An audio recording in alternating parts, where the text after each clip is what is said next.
Hello and welcome back to Baloo's Tech How-Tos. This week we're going to be covering OBS Studio, but specifically OBS plugins. When you get these plugins installed, it opens up a whole new world for things that you can do within OBS Studio. Automations, games, movements, and more. A lot of fun stuff opens up when you start playing with these plugins. Now, plugins, they are extensions that you download by third-party creators due to OBS Studio's open source code. But they are trustworthy and they are a lot of fun. So let's dive on into it. Let's get a few of them installed and I'll show you how to do it. Let's go.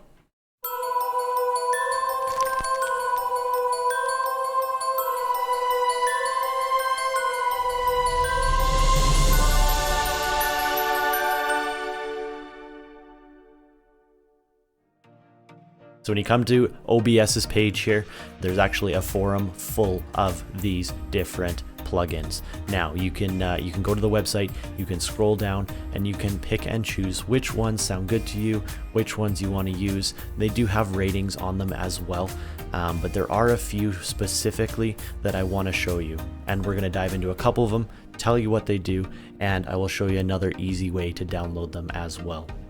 So the first one, which is going to be huge for a lot of the topics that we're going to cover here on the channel, are the WebSockets. So if you're using OBS Studio, you're going to want to come in here and you're going to want to download OBS WebSocket, the remote control. So I'll throw that link in the description below. But basically get this one installed, as it will allow other programs to connect remotely to OBS Studio to influence things like sources, scenes, filters, and allow you to control your OBS with bots such as StreamerBot, LeoranBoard, Mixitup, which we will go into in the future. But you just want to come here, you want to go to the download page, go to download, it'll bring you to the GitHub, scroll down to the bottom, you can read through all the notices, all the updates, all that kind of stuff if you'd like. They do have installation instructions, but you can just come down here. If you're using Mac, it does have a Mac one, otherwise Windows, download the Windows installer.exe.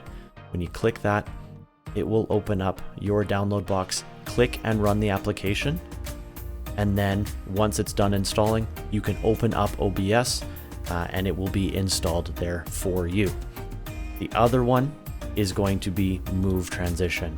So Move Transition, again, the link will be down below, but Move Transition allows you to move sources around within OBS, move them from side to side, rotate, spin them. A lot of different fun features are unlocked with the Move Transition plugin. So again, you're going to want to hit download over here on the right hand side. This one doesn't take you to the GitHub page, but you can download the Windows installer once again right here. Run the program, open up the zip file, and you will get everything installed. When you are installing these plugins, do make sure that OBS is closed, because once you reopen them, everything will be installed properly for you. One thing that you can do to check is open up your OBS after installation, and if you don't see anything under the tools or in the filters list, then you know it didn't install correctly, and I'll show you how to do that right now. So once you get those plugins installed, you're going to want to open up OBS, and one way that you can check to make sure that everything worked properly is just head up to the Tools menu up here at the top. When you zoom in here, we've got the WebSocket server settings. Now I have a few more plugins installed, which is why you see more in that list. You'll click on WebSockets, and you're going to want to look at this menu here. So make sure the port is 4444, which it should be by default, and you can enter a password if it doesn't have one already. But this will allow your third-party apps to connect to your OBS to control your scenes, sources, filters, etc., and allow you to have some fun with some bots, some third-party applications, and increase some automation into your streams. Hit OK to make sure that the WebSockets is up and running. It's already open in the instance of OBS that is recording this video, so I'm going to hit cancel as it's not going to work.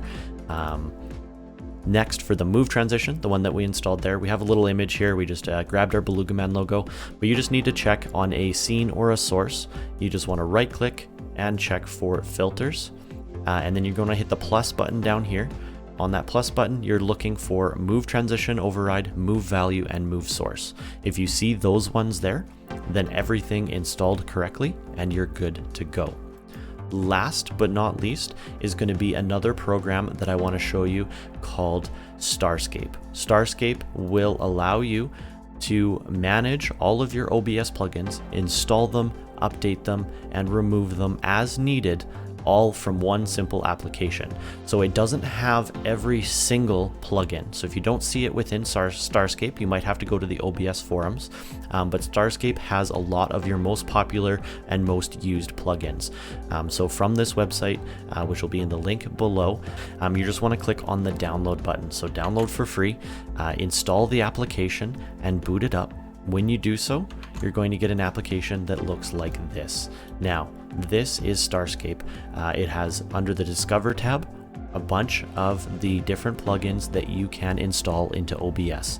You've got such things as a spectralizer, audio monitor, window capture audio, which we covered in the audio video for OBS.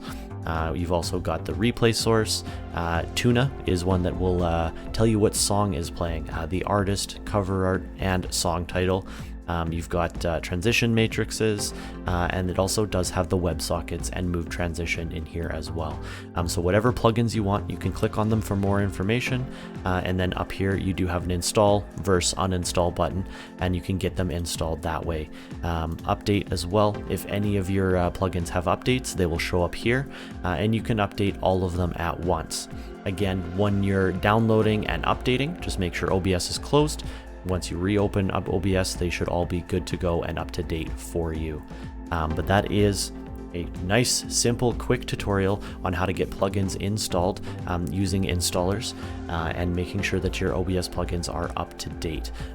Those two simple methods will help improve your quality of life within OBS, as well as allow you to start experimenting with different third-party applications and features within OBS and different chatbots.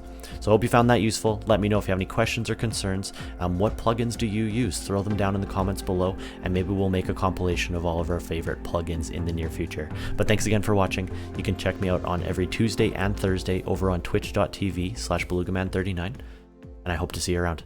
Peace.